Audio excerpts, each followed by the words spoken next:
Boa noite, muito boa noite, graça e a paz de nosso Senhor Jesus Cristo. Muito bem-vindos, meus amados irmãos, para darmos sequência ao nosso estudo em Efésios. Ainda temos uma caminhada curta agora, mas ainda diante de nós. E hoje nós estamos, como você já viu aí em nossa página, começando para fechar a parte 40C. Tivemos que fazer mais uma subdivisão para fecharmos a argumentação que temos dos versículos 10 a 13 do capítulo 6 de Efésios. Então eu convido você a abrir sua Bíblia em Efésios capítulo 6, mais uma vez, leremos os versículos 10 a 13, querendo Deus. Semana que vem daremos então sequência, partindo mais para o final, quando estaremos considerando os acessórios da armadura de Deus a partir do versículo 14. Portanto, começando aí a nossa leitura, no versículo 10 outra vez, de Efésios capítulo 6, finalmente, fortaleçam-se no Senhor e no seu forte poder. Vistam toda a armadura de Deus para poderem ficar firmes contra as ciladas do diabo. Pois a nossa luta não é contra seres humanos, mas contra os poderes e autoridades, contra os dominadores deste mundo de trevas, contra as forças espirituais do mal nas regiões celestiais. Por isso, vistam toda a armadura de Deus, para que possam resistir no dia mau e permanecer inabaláveis depois de terem feito tudo. Para nós darmos sequência e hoje abordarmos então esses versículos 12 e 13, nós vamos voltar só ao pensamento final das considerações da semana passada, bombásticas, necessariamente bombásticas, como tivemos de fazer, como sempre faremos. Todas as vezes que nós percebermos, farejarmos vislumbres da apostasia que precede a vinda do anticristo no meio do povo de Deus. E aí a nossa função, esse é todo o trabalho, esta é a razão, porque temos disponibilizado o tempo, temos usado esse espaço de mídia, e você tem se ocupado em nos acompanhar nessa leitura menos superficial ou mais aprofundada da palavra de Deus, combater o bom combate, por estarmos conscientes de estarmos imbuídos da defesa do Evangelho, da defesa da sã doutrina, alertando minimamente os irmãos, pelo temor de Deus que há no coração de cada um, pela fome e sede da palavra de Deus, a se manterem firmes, a usarem de filtros, a denunciarem todo engano, todo espírito de engano, altamente prejudicial. Esta é a nossa proposta. E esta é a razão porque a argumentação que temos feito a partir do versículo 10 não pode ser menos do que bombástica, como estivemos fazendo. Porque Paulo fala de uma luta, já vimos isto, que vai muito além de nós, muito além do nosso entorno. E não podemos, dada a envergadura disso e a seriedade desta abordagem, permitir que façam desta coisa tão séria, tão premente, tão grave, tão envolvente em termos de todo o sistema existencial, espetáculo circense dentro de igrejas, ou tratada como sendo apenas uma extensão daquilo que era realidade e é ainda experiência cotidiana dos poderes das trevas, ou nos ambientes de trevas, no paganismo, ou no satanismo, em hipótese alguma. Essa luta vai muito além do nosso entorno, vai muito além de nossa vida e posições pessoais para aquilo que é maior do que o nosso programa pessoal de vida. Mas é o que implica em nossa influência neste mundo, nosso poder como cristãos, como igreja, como homens e mulheres, indivíduos em cujo coração o Espírito Santo de Deus habita, cuja cabeça e coração estão no reino e revestidos da palavra, encharcados pelo Espírito e pela palavra. Nosso poder de transformar, de realizar, de implantar através da nossa vida e de nossas atitudes o reino de Deus neste mundo de trevas. E isso nos torna antagônicos, isso nos torna hostilizados, porque estamos num ambiente que, como disse o Senhor Jesus, estão no mundo, mas não são do mundo. Não pertencemos mais a ele. É clara a palavra quando nos diz em Colossenses que nós fomos trasladados do império das trevas para o reino do Filho do amor de Deus. Império das trevas é o ambiente que nos cerca, é o esquema, o sistema no qual nós tomamos decisões, muitas vezes sob sua influência, decidimos através de votos, de atitudes políticas, de argumentação, de aceitação, de conivência com certos pensamentos, atitudes, decisões, até leis. É muito sério. Em outras palavras, é muito mais e maior do que o lugar que ocupamos como indivíduos, mas aponta para o papel que exercemos, ou podemos exercer nesse lugar, a partir de nosso lar e em toda a história que nós compomos. Então, indo direto para a abordagem do versículo 12, o apóstolo vai nos alertar, vamos voltar à leitura, porque, na minha versão, pois, você percebe que é uma introdução conclusiva sobre o que ele disse nos versículos 10 e 11, não é? Finalmente, fortaleçam-se no Senhor e no seu forte poder, vistam toda a armadura de Deus para poderem ficar firmes contra as ciladas do diabo, porque, pois, a nossa luta não é contra seres humanos, contra carne e sangue, como está escrito no texto original grego, mas é contra poderes e autoridades, contra os dominadores deste mundo de trevas, é contra as forças espirituais do mal nas regiões celestiais. Eu gostaria que você gravasse esta última expressão do versículo 12. A luta é travada nas regiões celestiais. Volto a repetir, eu quero enfatizar, eu quero que você fixe isto, é o nosso ponto de hoje. A luta no mundo espiritual, no mundo invisível, ela é travada nas regiões celestiais, ou nos lugares celestiais, como estão nas versões mais antigas, está nas versões mais antigas. Então é importante ressaltar, em cima do versículo 12, que não está aqui em primeiro plano, como querem alguns, categorias ou hierarquias espirituais. Há muitos que leem este versículo 12, achando que Paulo está falando que os demônios estão divididos em hierarquias. Então temos que lutar contra as hierarquias mais elevadas. E aí eles consideram essas hierarquias como sendo poderes, autoridades, dominadores deste mundo de trevas, forças espirituais do mal.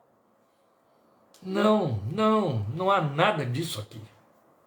Ele descreve as forças espirituais do mal, a última expressão de que se serviu no versículo 12, que temos como versículo 12, por suas áreas de ação. Quais são as áreas de ação? Poderes, autoridades, dominadores deste mundo tenebroso. Mas as mentes engendradoras da vida e da morte são eles. Mentes engendradoras da vida e da morte. Tudo isso constitui-se em forças espirituais do mal. E não são, portanto, categorias demoníacas. É diferente.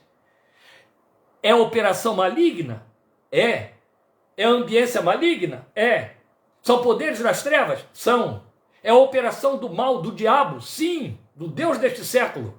Mas estas colocações feitas pelo apóstolo não apontam para hierarquias do tipo, tem aqui o poder maior, o poder menor, tem um mais fraquinho, e nesse a gente pode lutar dessa maneira, com aquele tem que ter jejum e oração, porque esta casta só sai com jejum e oração, pegando carona aí numa palavra de Jesus esclarecedora para os discípulos, quando num dado momento alguém foi apresentado a eles possesso de um espírito demoníaco, que a Bíblia sempre chama de espírito imundo.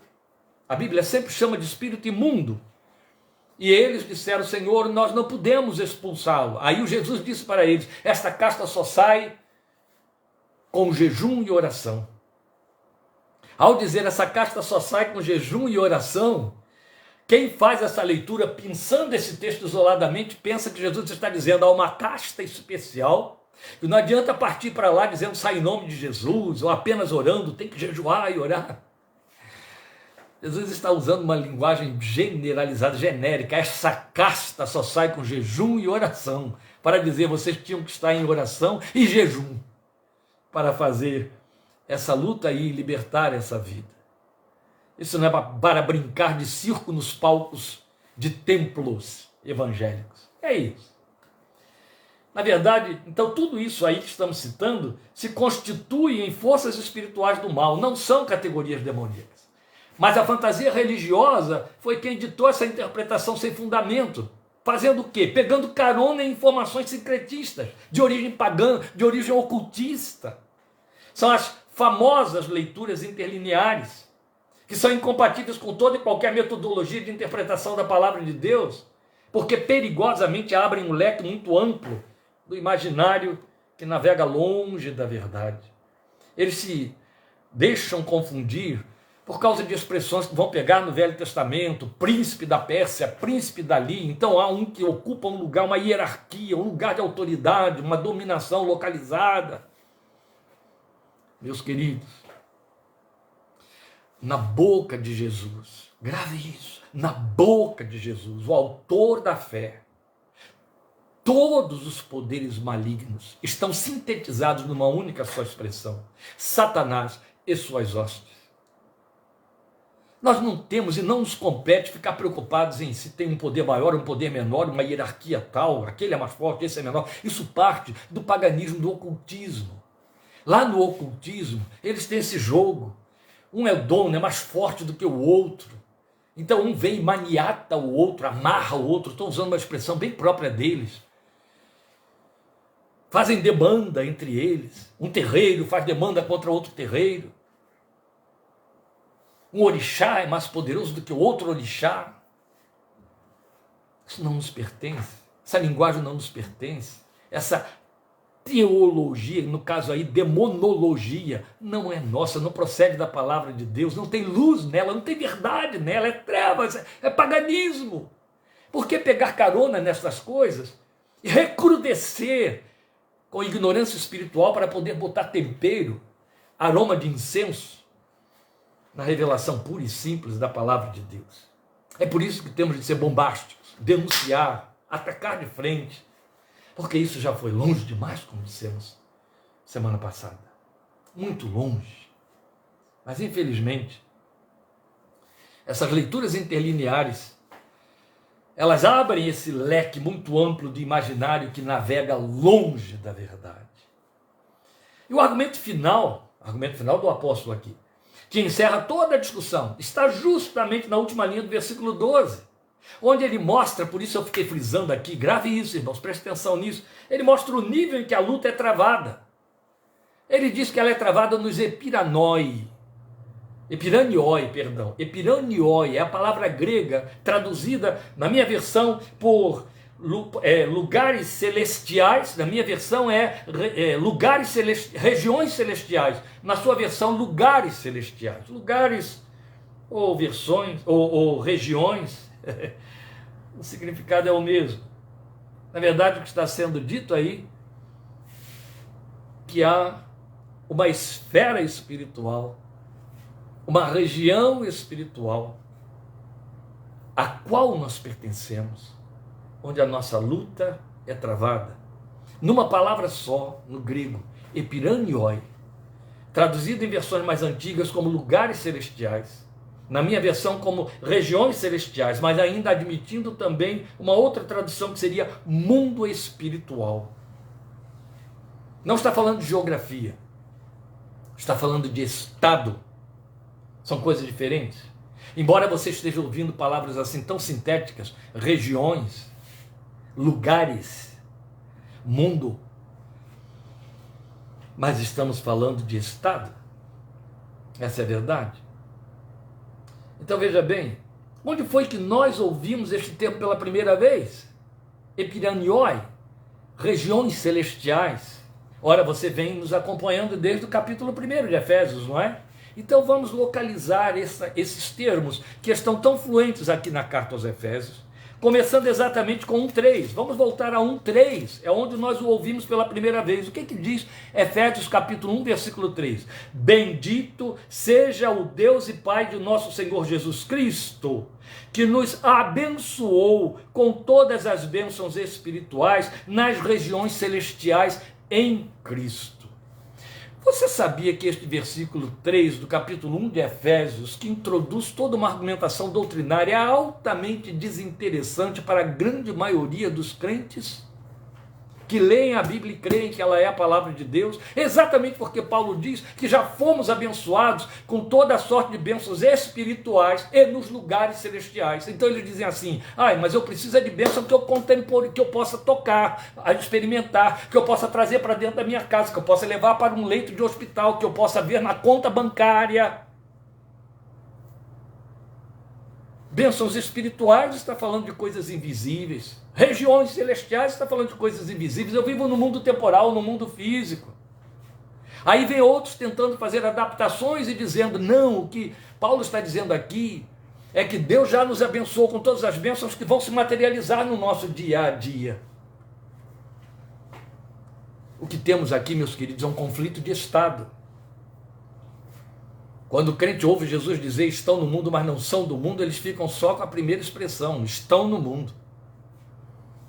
É lícito, vivemos nessa realidade, lutamos com Deus em oração para que as nossas lides, elas possam realmente funcionar como veredas planas.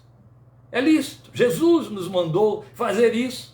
Embora ele tenha deixado muito claro, não fiquem ansiosos por coisa alguma. Paulo disse a mesma coisa, Pedro disse a mesma coisa. A despeito de todas as exortações, estamos tão aficionados pelo que é físico, pelo que é temporal, porque afinal de contas trabalhamos no mundo com interrelacionamentos humanos, que aquilo que é invisível e espiritual perde lugar e perde interesse.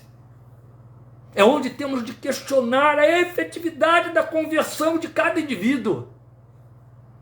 Se não fomos trasladados do império das trevas para o reino do Filho do amor de Deus, ainda continuamos neste mundo tenebroso. O que estamos querendo dizer é o que a palavra de Deus está dizendo. Habitamos, a partir do momento em que cremos no Filho de Deus, em regiões celestiais. E aí temos de ver a vida e viver a vida olhando de cima para baixo, não de baixo para cima. Mas nós invertemos o processo. É sempre de baixo para cima. Se quer considerar a possibilidade de que bênçãos espirituais nos lugares celestiais são mais efetivas e mais eficazes do que a realidade do nosso dia a dia, prende a atenção ou chama a atenção. Alguns pensam, então, nós temos que nos tornar alienados à realidade do mundo físico. Não. Nós temos um Deus cuja palavra diz que dia a dia leva o nosso fardo. Nós temos um Deus que nos autorizou a chegar diante dele e pedir o pão de cada dia. Mas deixou muito claro, tanto em uma instância quanto em outra instância, e em todas as instâncias, que a nossa cabeça tem que estar lá em cima. Paulo disse isso textualmente em Colossenses capítulo 3. Pensem nas coisas que são do alto. Se olhamos o mundo, a vida, as nossas realidades, as nossas interferências, os nossos relacionamentos interpessoais, por uma ótica divina, nós nos tornamos capazes de operar transformações, de oferecer resistência, de ficar firmes, de esperar, desenvolver esperança. Quando estamos temporalizados demais, a última coisa que nós queremos é esperança. Queremos visibilidade, queremos respostas para ontem, daquilo que vamos necessitar amanhã, e necessidades, e desejos. E infeccionamos a nossa oração de petições em cima de nossos desejos. Porque no fundo, o resumo de tudo isso é que não confiamos na soberania e ingerência de Deus. E por isso estamos tão preocupados com as interferências de poderes de trevas que impedem bênçãos, que chegamos a um ponto tão extremo de ignorância, que alguns foram ensinados. Gente, grifem isso aqui, depois apaguem com soda cáustica o que eu vou dizer. Alguns foram ensinados a orar em línguas para que o diabo não ouça a oração e não impeça a bênção. É sem desculpa. Não há diálogo. Não há, não é uma questão de falta de piedade, é falta de fígado. Não há condição, não há alma para suportar ignorância tão extrema. Porque isso é de um espírito de engano próprio de Satanás, pela boca de líderes e de mestres, pegando crentes incautos, neófitos, despreparados, desprevenidos, que aprendem a vida espiritual através de cânticos ou de cultos, mas não da meditação e do ensino da palavra de Deus, mesmo porque se tirou o lugar de ensino da palavra. Hoje os crentes estão limitados a pregações de 20, 30 minutos nos púlpitos uma vez por semana, e olhe lá e que tipo, e por aí vai. São críticas, sim, são críticas, mas são críticas pertinentes, você sabe disso, você vive isso. Essa é a realidade que nos está sendo oferecida dia após dia, dia após dia. E é atrás disso que querem correr as pessoas. Percebe? Fomos abençoados com toda a sorte de bênçãos espirituais nos epiranioi. Por quê? Porque Efésios 2,6 diz que é lá que nós estamos colocados a partir do momento em que cremos no Filho de Deus. E eu vou ler um 20. Eu disse que a primeira vez nós vimos em 1:3, depois vai aparecer de novo a expressão em 1:20, presta atenção, esse poder ele exerceu em Cristo, ressuscitando dos mortos e fazendo-o assentar-se à sua direita nas regiões celestiais. O que o texto está dizendo? Que o lugar para onde Deus levou o seu Cristo ressurreto e o fez assentar-se é o lugar onde ele está. E que lugar se chama esse lugar em que ele está? Epiranioi, regiões celestiais, exatamente o lugar onde estão as bênçãos espirituais que fluem a favor da nossa vida. Como se não bastasse, nós vamos ter 2:6, ou como é importante ler 2:6 agora, depois de termos lido 1:20, que diz o texto: Deus nos ressuscitou com Cristo, e com ele nos fez assentar nas regiões celestiais em Cristo Jesus. Onde é que você está? Nas regiões celestiais. Você já ressuscitou com Cristo, está vivendo no mundo físico e vai experimentar a morte, isso é inevitável. Mas para o cristão, só o seu corpo morre. A sua ressurreição já está assegurada, já é fato, definido. Estamos falando de eternidade. Estamos, eu e você, já ressuscitados com o Filho de Deus. Apenas entramos nessa esfera a partir do momento em que o nosso corpo desce ao pó. Nesse momento, nós somos investidos do nosso corpo espiritual, porque já estamos ressuscitados com Cristo. Isso já está assegurado, está garantido. Cristo ressuscitou e com isso garantiu a ressurreição para todos os que nascem pela fé nele. Então, onde estão nossas bênçãos espirituais? Nos epiranioi. Onde Cristo está presentemente assentado, reinando? Nos epiranioi. Onde estamos nós, espiritualmente posicionados? Nos epiranioi. Logo, não é de admirar que o apóstolo Paulo diz que a nossa luta, nossa guerra, e está aí no finalzinho do versículo 12, eu leio de novo, é contra as forças espirituais do mal nos epiranioi, nas regiões celestiais, glória a Deus. Logo, se há combate nos epiranioi, é lá que temos de lutar. O diabo influencia neste mundo físico, mas o faz nas dimensões dos epiranioi, nas regiões celestiais. É onde há os engendramentos que afetam os homens no mundo. É onde temos de lutar. E nossa luta é guardar a posição, aquela que nos foi dada, aquela autoridade, a coroa de que Jesus falou para a igreja de Filadélfia, como vimos semana passada. Quando tornamos o que se pretende por batalha espiritual, uma visibilidade física, e trazemos a luta para esse espaço, nós perdemos posição. Deixamos de lutar nos epiranioi, abrimos mão das armas não carnais de nossa milícia. É quando vemos tantos dialogando e dando ordens a poderes malignos em lugar de tratar com o Deus que tem poder absoluto sobre eles.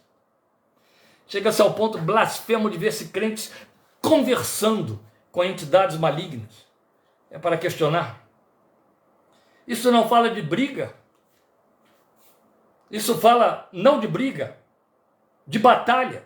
Fala de exercer influência, de resistir, de servir de referência, de guia, de resistência. De que serve? Por favor, preste atenção no que eu vou lhe dizer. Eu estou pondo a cada um de nós na parede. De que serve meu amado e minha amada irmã, crente em Jesus, leitor da Bíblia, que ora todos os dias, que comunga na Eucaristia da Santa Ceia, que participa de culto, que dirige culto, que prega, que visita. De que serve verbalizarmos palavras de exorcismo quando a nossa vida perde posição do testemunho, nos relacionamentos interpessoais, quando não somos luz que resplandece nas trevas, nos nossos ambientes de trabalho, no trato com nossos filhos, na forma de educá-los, de repreendê-los, de orientá-los, de criar limites. Quando não vigiamos os nossos negócios, quando nós os fazemos segundo os ditames e falácias dos princípios das trevas, onde está a autoridade? Onde está a verdade? Onde estamos de fato batalhando? Percebe que acaba se caindo dentro de uma malha de hipocrisia sem desculpa e sem precedente? Nós estamos preocupados com poderes invisíveis? Queremos evitar de comer uma determinada comida que alguém disse que foi consagrada a um ídolo. Temos cuidado, evitamos de entrar num determinado templo, evitamos de usar, ou de trazer, ou de ver, ou de tocar em algum tipo de emblema que pertence ao mundo pagão, ao ocultismo. Mas os valores de Satanás, o caráter de Satanás, a forma dele se conduzir e de nos influenciar, de conduzir e dirigir os seus filhos. Jesus disse para os ímpios: vocês têm por pai, e falou para judeus religiosos, têm por pai ao diabo porque querem fazer a vontade deles. Essa forma de viver, que nada tem com luz que resplandece nas trevas, que sal no mundo, ela não nos incomoda. Não nos parece, em hipótese alguma, que nos fazemos associados, afiliados, sócios, em última instância, do príncipe deste século. Onde está a resistência? A resistência está em exercer influência. Façam resplandecer a vossa luz diante dos homens. Vocês são o sal da terra. Isso é servir de referência. Isso é servir de guia. Isso é oferecer resistência. Teria sido daqui que os adversários do nazismo em cada território ocupado por eles na Segunda Guerra Mundial pensaram e criaram a famosa resistência que resultou na vitória dos aliados. Eles ofereceram resistência. E por resistência eles sabotavam. Por resistência o que eles faziam era estragar as armas do adversário. Dona Lídia Almeida, fundadora do Betel Brasileiro, costumava dizer: se você sabe onde Satanás colocou uma bomba, desarme-a antes que ela exploda. Eis porque a armadura de Deus não é um símbolo enigmático ou talismânico que devemos visualizar. Sabe, meus queridos, quando nós queremos superficializar tudo, quando nós queremos tornar todas as coisas, através de um sincretismo, talismãs, patuais evangélicos, nós estamos só querendo facilitar o nosso compromisso de homens e de mulheres do reino, que tem aquele caráter e teria de ter. Foi assim que Jesus abriu todo o seu panorama de ensino no Sermão do Monte, em Mateus capítulo 5. É aqui que o crente vai ver se ele nasceu de novo ou não. Quer testar a sua espiritualidade? Leia Mateus 5, 6 e 7. Pare ali em cima, se questione ali em cima, especialmente o início do capítulo 5. Avante vocês que são pobres de espírito, que têm fome e sede de justiça, que são misericordiosos, que choram, que são mansos e humildes de coração. Avancem! É isso que está escrito lá, por bem-aventurados os.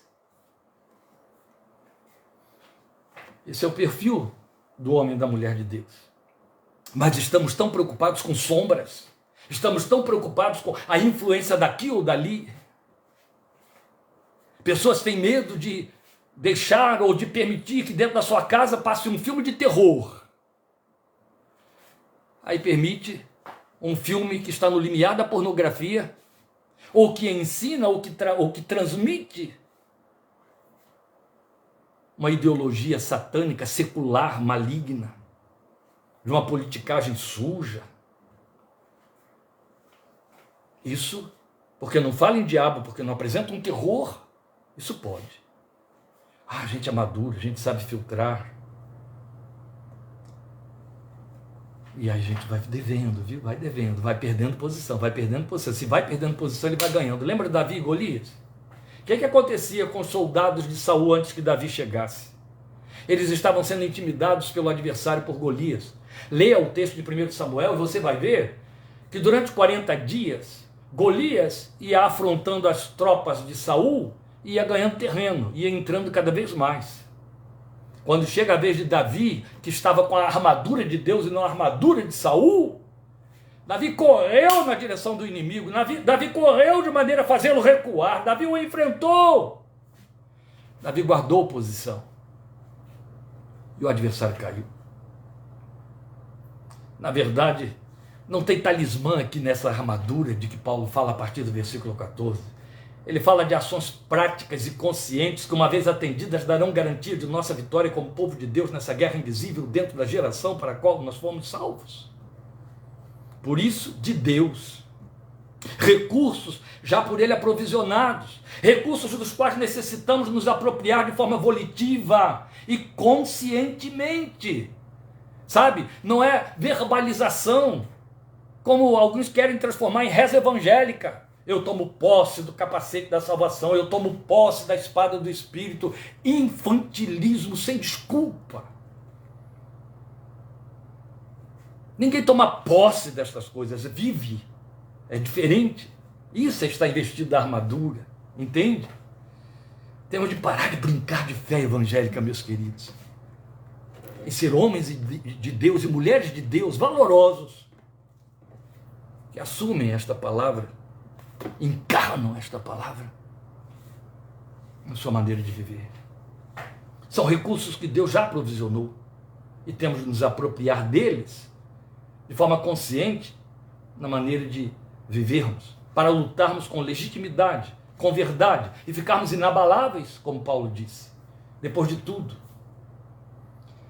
O que também conta como argumento contra a insípida e vazia teoria da retaliação. Quando ele diz assim, e depois de terem feito tudo, ficarem inabaláveis, não há lugar aí para retaliação. Vamos lembrar o que está escrito em 2 Coríntios 10, 4 e 5, eu vou ler para os irmãos. As armas com as quais lutamos, ou na sua versão, as armas da nossa milícia, as armas com as quais lutamos não são humanas, não são carnais, diz a sua versão. Então eu vou ler na minha versão, porque ela é mais explícita, por favor. As armas com as quais lutamos não são humanas, ao contrário, são poderosas em Deus para destruir fortalezas, a sua versão diz, e sofismas. A mentira embalada de verdade, sofisma. Destruímos argumentos, sofismas. E toda a pretensão que se levanta contra o conhecimento de Deus, e levamos cativo todo pensamento para torná-lo obediente a Cristo. Isso aqui não é com verbalização, querido. Isso aqui não é você chegando e dizer, ordeno que a sua mente fique sob o poder do nome de Jesus. Isso aqui é tarefa de vida. É argumentação. É confronto, que nós chamamos de evangelização. É se manter firme na verdade e deixar o outro se atrapalhar, quando ele vem com a sua pseudo-verdade. Então quando ele chega e diz, não, Jesus não é Deus, Jesus é Deus, eu experimento, eu vivo com Ele, Ele é real na minha vida. Se você acha que Jesus não é Deus, passe bem. Mas Ele é Deus, não importa o que você pensa a respeito dele. Eu o adoro como Deus, eu o vivo como meu Deus. Se para você ele não passa de um profeta, ele não passa de um profeta. O problema é seu, mas você só está perdendo com isso. Olha para a minha vida e você vai ver como Ele é Deus e reina dentro da minha vida. É isso. Isso é confrontar, isso é trazer todo o pensamento cativo para torná-lo obediente a Cristo. Não é verbalização, queridos. Se temos de verbalizar, é pregar, é dar testemunha, é testificar, é deixar a palavra fluir. É isso. Quais são essas armas? Quais são esses recursos que Deus aprovisionou para nós? Então vale pensá-los do texto, e com isso eu estou terminando a minuta de hoje, para nem tirar o seu sono, não é? Quais são eles? Olha, se eu for fazer a leitura a partir do versículo 14, só pensando nas armas como armas, o que é que você tem? Verdade, justiça, preparação no Evangelho, fé, certeza da salvação, palavra de Deus. 6, o número simbólico, o número do homem. 6 no Apocalipse, 6 na Bíblia, fala sempre do número do homem. 6. São as armas que Deus disponibilizou para o crente, qualquer que seja a estatura dele, muito ou pouco experimentada. É evidente que tudo isso aqui está preso àquele eixo de Efésios 5,18. Deixem-se encher pelo Espírito de Deus. Aí você vai manejar bem com as armas da verdade. E elas são isso, eu vou repetir, verdade, justiça, eu estou tirando daqui do versículo 14, preparação no Evangelho da paz, fé, certeza da salvação, palavra de Deus. É isso. Essas são as armas. Foi Deus quem as proveu para nós. Não há misticismo aqui, não há fantasia aqui, não há talismãs aqui. resumem-se em conhecer a palavra de Deus no nível que o próprio Paulo definiu quando escreveu para Timóteo, que maneja bem a palavra da verdade. O verbo manejar ali significa cortar reto, sem titubear, sem fazer evasivas, zigue-zagues, não. Corta reto, maneja bem a palavra da verdade, é como quem empunha a espada e não balança com ela, mas avança. Mas os que estão cansados da sã doutrina, porque ela os torna desconfortáveis, são os que vão buscar agregar segredinhos sincretizados das religiões pagãs e ocultistas. Vale lembrar a palavra dita através do profeta Isaías, capítulo 8, versículo 20 de Isaías. A lei e aos mandamentos, se eles não falarem conforme esta palavra, vocês jamais verão a luz. Esta é a profecia de Isaías. As armas da nossa justiça não são humanas, não são carnais. As armas da nossa justiça não são supersticiosas, não são ditames, verbalizações, não são mantras, não são rezas, não são declarações que fazemos pelo meio das ruas. São incorporação de vida espiritual. O Espírito da verdade habita dentro do crente. O Espírito da justiça habita dentro do crente. O Espírito que o prepara, que o guia a toda a verdade, preparação no Evangelho da Paz, Jesus disse, ele vos guiará a toda a verdade, habita dentro do crente. O Espírito de fé, que vê o invisível, habita dentro do crente. O Espírito de certeza da salvação ocupa a mente do cristão e guarnece. De maneira que aquela grande arma que Satanás tinha na mão e que Jesus arrancou da mão dele, tornar os homens cativos pelo poder da morte, desaparece na vida do crente. Entende? Certeza da salvação. O espírito de amor e honra pela palavra de Deus, soberana, autoridade máxima, aquela que dita a maneira como devo viver e me comportar no meu dia a dia, no mundo, na minha geração. É preciso ter peito para isso. É preciso ser crente de verdade para viver isso. Do contrário, é apenas ser membro de igreja. Isso não leva ninguém a lugar nenhum. Mas nós vamos ter que pensar, e faremos isso semana que vem, a partir de semana que vem, querendo Deus, passo a passo, examinando essas armas. E nós o faremos querendo o Senhor em nome de Jesus. Vamos nos deter sobre cada uma delas, para você ver quanto estamos comprometidos e temos de nos comprometer com elas. Quanto é pertinente a ordem, a exortação do apóstolo quando diz, tomem, revistam-se de toda a armadura de Deus. Não deixe nada do lado de fora. Aí você vai poder ficar firme e ficar inabalável. Não importa o tipo de tentação que a obra mestra de Satanás faz, que é tentar. Você vai ficar inabalável, vai ficar firme, vai guardar a posição. Queira Deus, meu irmão, minha irmã, que você guarde sua posição cristã, de homem e mulher transformados pela verdade e a graça de Jesus, em cujo coração o Espírito Santo habita dentro do seu lar, no seu ambiente de trabalho, como empregado ou como patrão, nas suas lides, no seu trato com seus parentes, com os aliciadores, aqueles que chegam com blandícias. Se os pecadores com blandícia te quiserem tentar, não consintas, a Bíblia diz. Sabe quem são os primeiros? Os parentes. Aqueles mais chegados, os amigos, aqueles que não têm respeitos por você porque têm excesso de intimidade, então te dizem verdades, justificam suas verdades, colocando à prova a sua confissão, o seu posicionamento. Esta é a hora de você empunhar as suas armas. Esta é a hora de você dizer ao sistema de Satanás que está falando pela boca desses queridos, não concordo, não aceito. Enquanto eu estou falando isso para você, dezenas e dezenas de maus testemunhos, confessados não como pecado, mas declarados até de forma assintosa por líderes, homens e mulheres, líderes da fé evangélica, crentes veteranos, vem aqui na minha memória. Não estou com isso dizendo a você, em hipótese alguma, que eu não tenho fraquezas e eu não estou aqui me pondo, entende? Não é isso. Não estamos aqui fazendo um trabalho de comparação com nada. Mas o que estamos fazendo aqui é expor a palavra para mostrar a você, é para aqui que Deus quer te trazer. É aqui onde eu tenho de ser achado. E quando eu não for achado aqui, eu sou repreensível. Pedro foi repreensível. Mas nós não temos que negociar com os valores deste século. Eu não estou falando de política. Eu estou falando de amigos, de parentes, de comportamentos, de atitudes, de negociatas, sempre justificadas. Lembre, o esquema de Satanás, nós não temos nada a ver com ele. O que temos de fazer é resistir. Cada vez que você resiste, você vence. Cada vez que você resiste, ele recua. Resistir ao diabo e ele fugirá de vós. Lembra, esta é a palavra, esta é a orientação. Você não pode resistir ao diabo sem primeiro se humilhar debaixo da poderosa mão de Deus. Foi Pedro quem nos ensinou isso e Tiago diz outro tanto. Então preste atenção.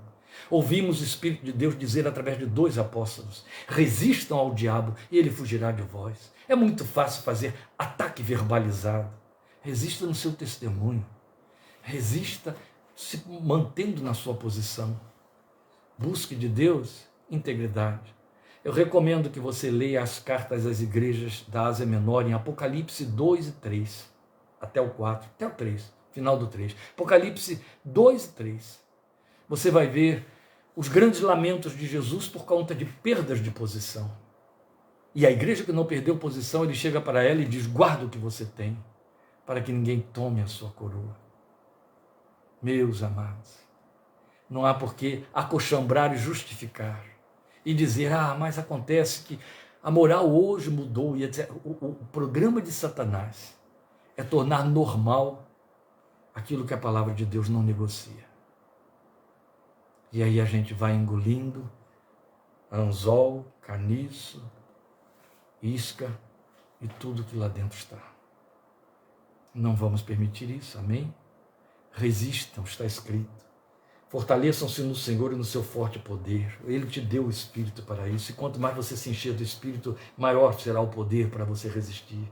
Vistam toda essa armadura de Deus para que possam ficar firmes contra as ciladas do diabo. Vistam toda a armadura de Deus para que possam resistir no dia mau. Ele existe e permanecer inabaláveis depois de terem feito tudo. Não pense no dia mau como sendo alguma coisa dentro de um calendário mundial. O dia mau é o de ontem, é o de hoje, é o de amanhã. Ele pode te acometer no início do dia, no fim de uma tarde. Há sempre um momento em que o dia é o dia mau. Ele vem por uma má notícia, ele vem através de um tentador, ele vem através de uma má visita, ele vem através de uma má influência, ele vem através de um desejo. É o dia mau. A Bíblia diz que você pode vencer nesse dia mau, o seu dia mau, e ficar inabalável, revestido de toda a armadura de Deus. Que a graça do Senhor nos alcance, nos fortaleça, nos revista de todo poder. É desta maneira que pretendemos encerrar a carta aos Efésios, semana que vem, entrando aí pelos adereços da armadura que estivemos já esboçando hoje aqui. Deus te abençoe, obrigado por sua atenção, sua participação, sua coragem em ouvir estas coisas e suportá-las.